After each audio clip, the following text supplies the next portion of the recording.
ভোটের উত্তাপ কাটতে না কাটতেই পূর্ব বর্ধমান জেলায় নেমে এলো প্রাকৃতিক দুর্যোগের ধাক্কা।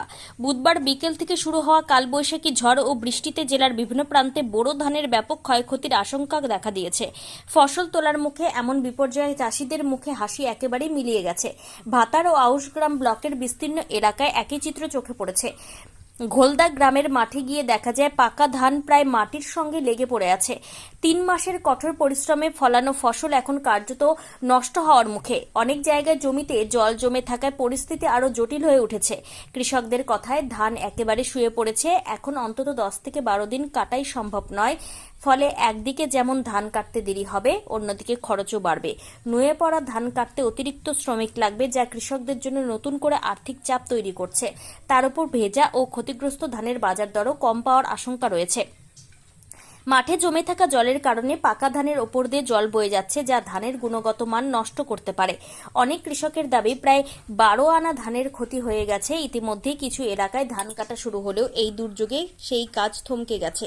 শহরের মানুষ যেখানে এই বৃষ্টিতে গরম থেকে কিছুটা স্বস্তি পেয়েছেন, সেখানে গ্রামের কৃষকদের কাছে এই কালবৈশাখী কার্যত মই হয়ে নেমে এসেছে পাকা ধানের ওপর। এখন চাষিদের একটাই আশা, দ্রুত আবহাওয়া স্বাভাবিক হোক। মাঠের অবস্থা এই দুদিন ঝড় বৃষ্টি যা হলো, জল পাকা ধানের উপরে জল উঠে গেছে। এই জল চাষি খুব মাথায় হাত।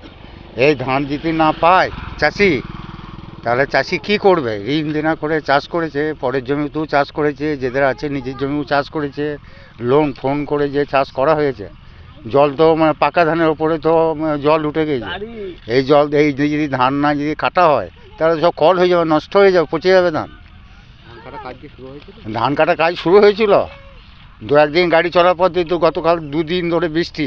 এখনো বৃষ্টি তো মেঘ যা করে আছে এখনো নামবে। হ্যাঁ, ঝড় আর বৃষ্টির কারণেই তো ধানটা পড়ে গেল, জল চেপে গেল মাথায় পাকা ধানের ওপরে।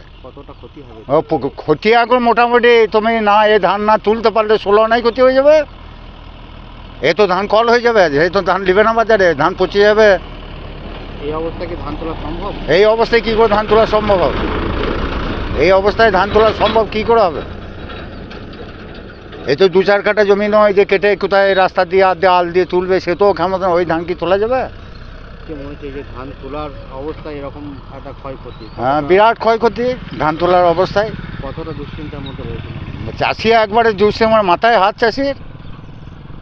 চাষির তো আর কিছু নাই, ধান ছাড়া তো কিছু নাই। এই এত খরচা খুরচি করে যদি না ধান পাওয়া যায়, এখনও আকাশে এখনও বৃষ্টি হওয়ার সম্ভব। এই 2 দিন ধরে ঝড় বৃষ্টি, হ্যাঁ, ধানের উপরে পাকা ধানের উপরে জল চেপে আছে। কি নাম আপনার? আমার নাম শেখ আমির। মাঠের পরিস্থিতি কেমন রয়েছে? পরিস্থিতি খুব খারাপ, বুঝলেন। এই ধান যে চাষিরা পাবে তার কোনো নিশ্চিততা নাই। কি সমস্যা এখন মাঠে? সমস্যা খালি এই জল হচ্ছে, দিয়ে ধান সব পড়ে গেছে, দিয়ে কল হয়ে যাচ্ছে। কি ধান তোলা কাজ শুরু হয়েছিল? ধান কিছু এই মানে ভোটের পর দিন থেকেই লেগে এলাম। লাগলে কি হবে, জল আর ঝড় আর বৃষ্টি দিয়ে ধান সব শুয়ে গেছে, দিয়ে ওই জল পেয়ে মানে কল বেরিয়ে যাচ্ছে। দেখি ঝড় আর জলের জন্য হয়েছে। ঝড় আর জলের জন্য। ফলন কেমন হয়েছিল? ফলন মোটামুটি না হলেও 16-17 খানা করে পাওয়া যেত। যারা আগে কেটেছে বা শুকুইছে তারা বলছে 16 খানা, কেউ বলছে 17 খানা, এইরকম ফলনটা হতো। এখন কতটা পরিমাণ ক্ষতি হবে বলে? এখন যা হয়েছে, এখন না হলেও অন্তত বস্তা 4 করে যাবে।